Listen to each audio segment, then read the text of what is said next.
So, hello there, and welcome back to another Night of the Movies podcast. I'm Spartan Knight, and in these podcasts, I like talking all things movies and TV, and whatever I want, whenever I want. And in today's podcast, I am reviewing the new Netflix TV series, Eric. So, let's get into it. Eric, as what he mentioned, is this new Netflix TV series that stars the likes of Benedict Cumberbatch, Gabby Hoffman, McKinley Belcher III, apologies if I mispronounced his name, Dan Fogler, and many more famous people. And this series got my interest for two big reasons. Reason number one is I heard very good things about it from certain reviewers that I follow online, who I trust a lot, who I often share the same opinion with. And also because I'd seen this one image from the show, and it was of Benedict Cumberbatch looking very dishevelled. And I'm a huge fan of Benedict Cumberbatch, I should say this here. I'm a huge fan of Benedict Cumberbatch ever since I saw him in the BBC Sherlock series, which is one of my, actually, it probably is my favourite TV show of all time. So I'm a huge fan of Benedict Cumberbatch, and whenever he's in something, I immediately get interested. And I saw an image from this series. I didn't see the trailer, I just saw an image from this series of Benedict Cumberbatch looking dishevelled, and there was this huge puppet creature stood behind him, and he looked like he was stood on a train station. Just by that one image, I was like, okay, this series looks like it might actually be something worth watching. So that's exactly what I did earlier this week. Earlier this week, I started to watch this TV show, and I realised when I started to watch the TV show that it's a missing child drama with a twist. In the series, we follow Benedict Cumberbatch's character, who works at this children's TV program. He's the head writer on this children's TV program known as Good Day Sunshine, and he's also one of the main puppeteers on this kids TV program. And his son creates this puppet called Eric for him to be used in the TV show that his dad works on. However, Benedict Cumberbatch's character refuses his son's idea initially.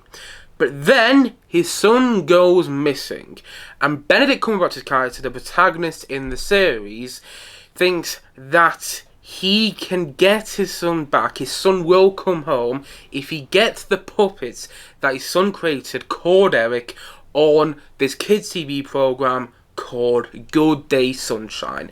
And that's the gist of the series, although there's a lot more to it. There's much more to the series. And honestly, I thought this was a very good show. Now, I think the first episode is excellent, and I think the last two episodes are also excellent. But the episodes in between, and it's only a 6-episode series, but the episodes in between the first and the last two didn't grip me as much as I wanted them to. And I think that's one of my biggest problems with this series, because I want there to be more of a narrative thrust, more of a gripping and compelling way this story was told, because I was watching it and I was like, okay, I was being, I don't know if entertained is the right word, but I was interested to see where the story was going, but at the same time, I didn't feel that emotionally engaged in it, and I didn't find the drama as gripping, as compelling as I wanted it to, until the last two episodes, where things start to ramp up. A lot of big things start happening and all the storylines start coming together. When we get to the last two episodes, my heart was pounding. I was emotionally engaged to a point that I hadn't been in the series up until that point. But at the same time, I was watching episodes 2, 3 and 4 and wanting more. You know, it's a Netflix series, and Netflix series are designed to be binged. They're designed to be watched over short periods of time, and I started this series on Monday, and I didn't start it on Monday. I started it on Sunday, I think, actually. Not that's a huge difference, only a day difference. But I started on Sunday, and I didn't really feel the need to watch more episodes after I'd watched an episode up until the penultimate episode. This penultimate episode was like, okay, we have to watch the last episode now because of the cliffhanger. But when I finished episode 2, I didn't feel the need to watch episode 3. When I finished episode 4, I wasn't too fussed about watching episode 5 straight away. I watched it the next day, but at the same time, I wasn't looking... I wasn't looking forward to watching episode 5 too much after watching episode 4 because I didn't feel the writing was quite there, and also because the series is trying to balance so many storylines. There's about 4 to 5 main storylines in this show, and the series does a very, very good job at tying all those storylines up in a cohesive way that felt satisfying.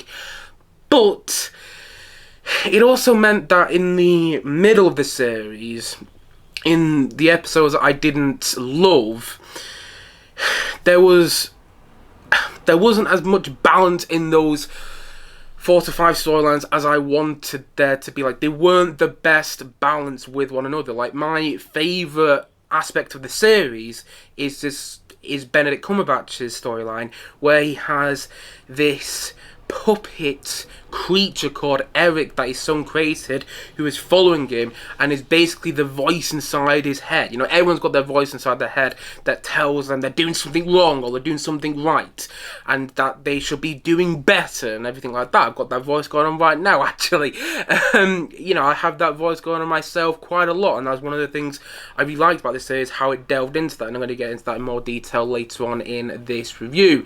And that was the element of the series I really liked. I really liked all the stuff to do with the puppets and this kids TV program. That was the thing which made this missing child drama stand out amongst other missing child dramas I've seen. But it didn't lean into the thing that I found most unique about it as much as I wanted it to.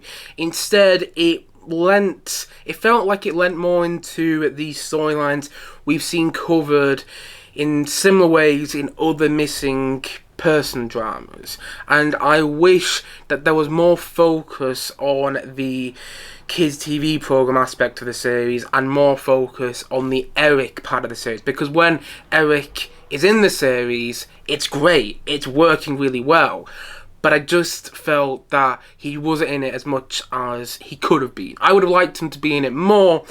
And another big problem I had with this series was the lead character, played by Benedict Cumberbatch. I think the lead character is called Vincent, if I remember correctly, and he's an interesting lead character. He's got a lot to him. He's a complex and well-written character. I just found him so unlikable in the first couple episodes that I think that was one of the reasons I didn't really get emotionally invested into the series, because he's the protagonist, and because all the storylines are connected with him, I was struggling to care about what's going on, because I was like, I don't really want him to find his son, because he was so mean to his son in the first episode. He wasn't particularly, nice to his son in the first episode where we see them interact together, and he's so unlikable, and it feels like he's throwing his life away, and that was all on purpose. But because I found him to be such an unlikable character in the first couple episodes, I struggled to get emotionally invested in the series and struggled to get into it as a whole until there was character development in the series where you start to say that Benedict Cumberbatch's character realises that he has been a, pardon my French, dick up until this point in the show. Like, you get to episode 4 and you see that episode 3, you get to about halfway through the series and you see some character development start happening with Benedict Cumberbatch's character, and that's when the show starts to really work for me. But up until that point, I was like, oh, for God's sakes, he's such an unlikable character. It just got to the point where I was like, oh, I wish I could be enjoying the show more, but I don't like you as protagonist whatsoever. I think Benedict Cumberbatch is good in the show, but I just didn't like the protagonist, is what I'm saying.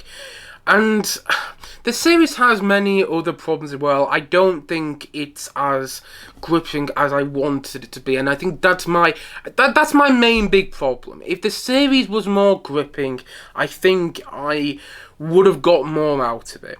That all being said, and I do want to, emphasise that I have some big criticisms with this show, but those criticisms out in the open, I did think this was a very good series, and I think it was saved by its final 2 episodes, which were suspenseful, heart-pounding, emotionally engaging, and poignant, and really fantastic to watch.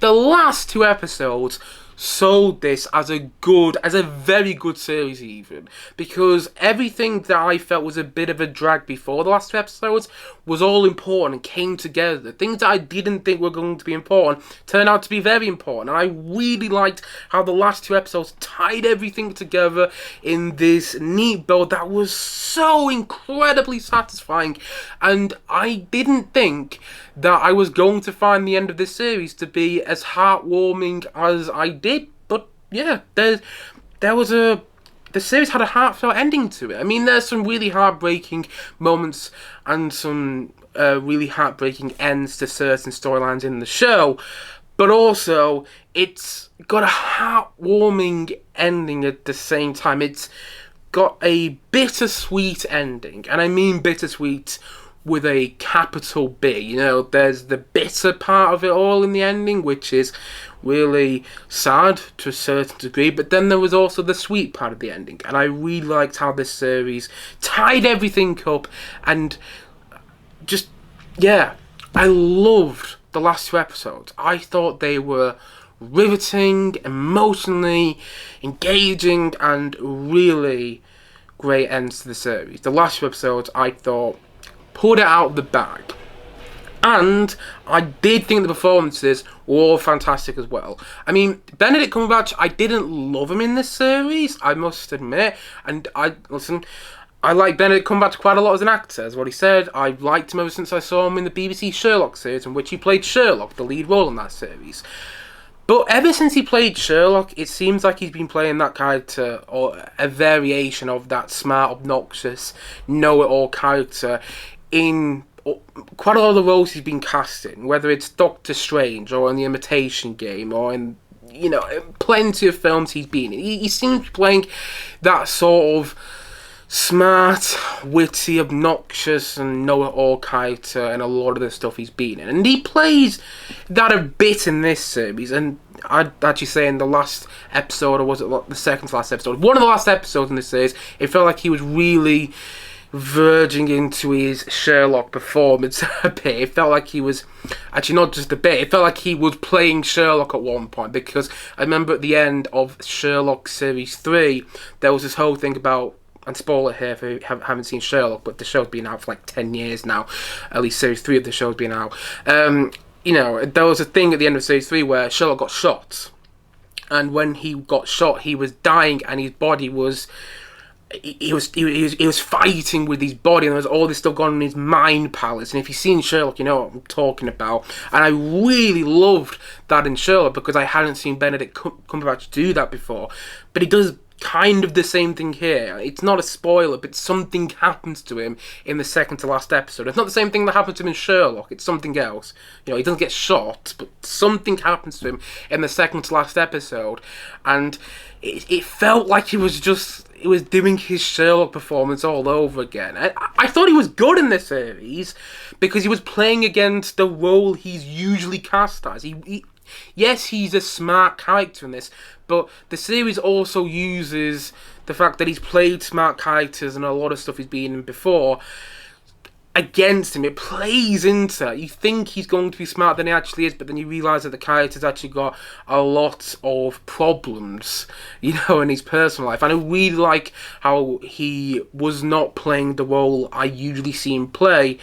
Although, I really liked that in the first couple episodes, although by the end of the series, it kind of felt like he was going back into that performance I've seen him do so many times. And I thought he was really good in the series overall. It wasn't my favourite performance in it. And I thought he did a good job. I'm not sure I'd say he did a brilliant job with his performance. Yeah, I thought he was pretty good in the lead role overall. Although I did like him in the last episode. I did like him towards the end of the series, where you see the character really developing and having this change of heart. And I also thought that Gabby Hoffman as Benedict Cumberbatch's wife in the show was very good. I totally believed in their romance, their relationship. They don't have much of a romance in this series, which is one of the main points of this series, one of the main, one of the main focuses of this series. But at the same time, I totally believe in their romance, and I thought Gabby Hoffman played this grieving mother who wants her son back desperately very, very well. And Dan Fogler, who I have only really seen play, fun and exciting roles. He was great as Francis Ford Coppola in the TV series The Offer, which I didn't review on this channel, actually. I kind of wish I did, because it was a great series, and he was great in it.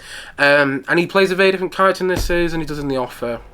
And I really like him as an actor, and this showed me that he had more range, which I hadn't really seen him do before. I really liked that storyline and how it caught me off guard. It wasn't the storyline I expected with that character in this series. That's all I'm going to say. However, I think the standout in this series is McKinley Belcher III. Again, apologies if I mispronounced that name. But he plays a police officer who is investigating all the stuff with this kid who's gone missing. The main narrative of the series. He plays a police officer that's investigating the missing person case. And he plays it so well. Every single time he was on screen, I constantly found him compelling, and I constantly found myself engaged in what he was doing. Even just the smallest of things in his facial expressions, I was drawn to. I thought his performance was I'm not going to say by far, I was about to say by far, but I thought his performance was certainly the best in the series.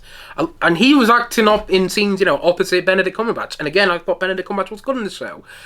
But I thought he was out-acting Benedict Cumberbatch. And I haven't seen McKinley Belcher III in any other series. Apparently he was in Ozark, but I haven't seen that series. I'm thinking about watching it soon, by the way. If you think it's a good show, let me know, and I might check it out in the next couple of weeks. But I haven't seen him in anything else, and I was really surprised by how taken I was by his performance and how much I bought into his character as his police officer trying to find these missing children, because it's not just the one kid that goes missing in this series, there's another kid as well, which is also an important part of the series. So yeah, I thought the performances worked really well. I loved the way 1980s New York looked in the series. I mean, I can imagine people watching this on Netflix, watching the series on Netflix, and coming away thinking, did they actually make that in the 1980s? I think it said in the 1980s, if I remember correctly. Yeah, it's 1980s. I can imagine people watching on Netflix, people who were perhaps addicted to TikTok. I hate that app. Anyway, that's another topic for another day. I can imagine people who were watching this on Netflix and actually think it was made in the 1980s because of the way it looks, because of how authentic 1980s New York looked in this series. I thought that was beautifully realised in the aesthetic of the series, and also in the way the series was shot. It had this grainy look to it, kind of like the way The Holdovers, which came out, I think, earlier this year. Yeah, it came out in February in this country this year. Looked. There was this grainy look to The Holdovers, which I really loved about that movie, and you get that same grainy look here, which makes it look like which makes the period setting of the show work really well, and also the period setting of the show is reinforced by the show's soundtrack, which is great. And I loved all the song choices because they all fit perfectly with the narrative. Like, there's one moment in the series, there's one memorable scene where you see Benedict Cumberbatch chanting to Gloria by Laura Branigan. I had to get up who wrote the song, who performed it.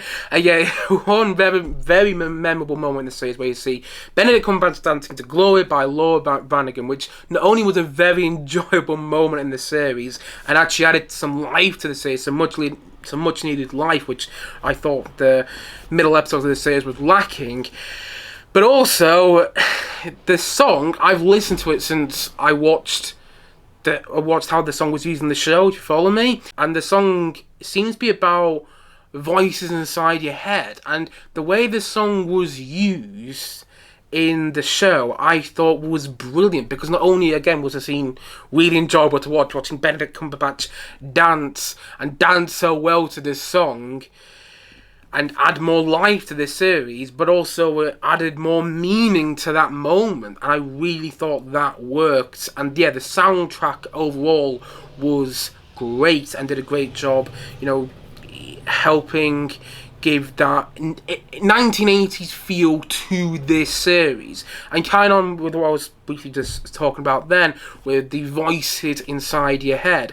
I loved, and this was my favourite part of the series, and I've already briefly spoken about it, but I'm going to speak about it in more detail here because it's my review. I really loved in this series how we had the voice inside the protagonist's head called, as Eric, this giant puppet creature. I loved how that was done, because everyone has voices inside their head. Everyone does. I have it all the time. And the way this series explores how those voices inside your head depict what you do, depict your mentality at certain points in time, and depict your change of mood and everything like that. I thought the way this series explored that was really well done, and that was my favourite element of the series by a mile. I thought whenever Eric was on screen, it was really good to watch, because it also meant that there was some really great interactions between Benedict Cumberbatch's character and Eric, which made the series more entertaining to watch as well. So that was my favourite element of the series. And I did think it was a very good series overall. I thought it was worthwhile. I thought it was a worthwhile watch because of the last two episodes, which I did think stuck the landing. I just wish this series overall was more of a gripping and riveting watch that I could really get my teeth into, because I didn't really get my teeth into the series as much as I wanted to. I remember watching the BBC series The Missing quite a few years ago now, and I was at a much younger age, but I remember watching that series for the first time and being gripped by every episode and really getting my teeth into particularly the first series of that show.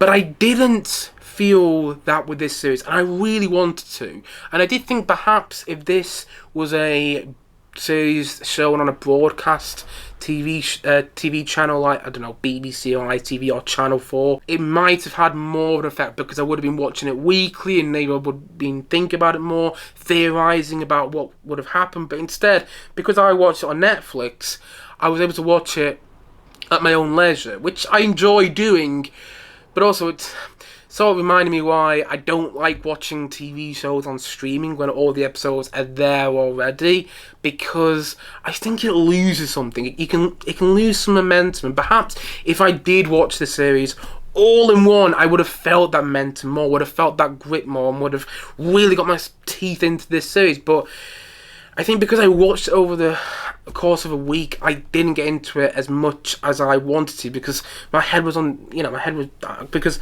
I've been doing about a million other things this week as well, alongside watching this series. So I don't know what my point was there, but I think what I was trying to say was that I really wanted to love this series. I love parts of it, and I think when it works on a level where it's one of the best TV shows of the year so far. But when it doesn't work, it can feel like a drag to watch, and it can feel unequal in its focus, like it's focusing on the detective and on the missing person aspect of the series a little too much.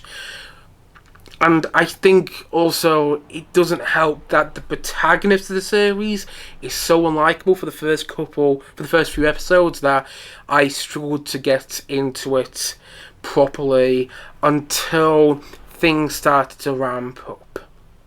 But again, I did think this was, a worthwhile watch, as I've already said, and was a missing child drama with a twist, because it wasn't what I expected it to be, and I loved the puppet aspect of the show. and I loved the Eric aspect of the show of it all. The Eric of this series. I just wish they leaned to that a little more than they actually did.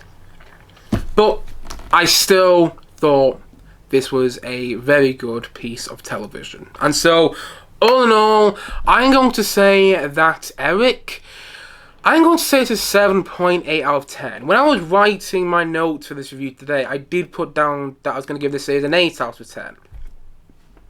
But I just don't feel like I can, because the more I think about this series, the more I think, yes, there were elements which worked so well, but I wish, they worked so well throughout the series, because, I don't know, I felt the focus is a little all over the place, and I also felt the series lost something in episode 3 when a big reveal happens. Like, I'm not going to give it away in case people haven't seen the show yet, but there's a big reveal in episode 3, and I was like, okay, so the thing you started off, the hook at the start of the series, you just unhooked.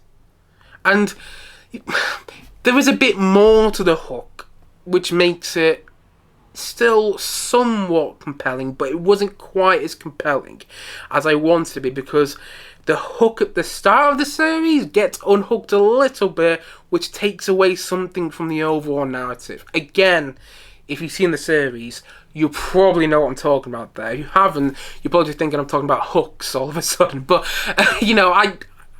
I felt that there were missteps in the overall structure, and it wasn't quite as brilliant as it could have been. But the last 2 episodes were pretty damn great. And the last 2 episodes made up for the rest of the series being not so great. Not so great for me personally. Yeah. I really liked it. I just wish I loved it. However, when it works, it's one of the best TV shows of the year so far. And those last 2 episodes left me feeling... Left me with a bittersweet feel that I haven't felt with a series in quite a while. And so, all in all, as I've already said, and as I'm going to say once more in this podcast today, Eric is a 7.8 out of 10 from me.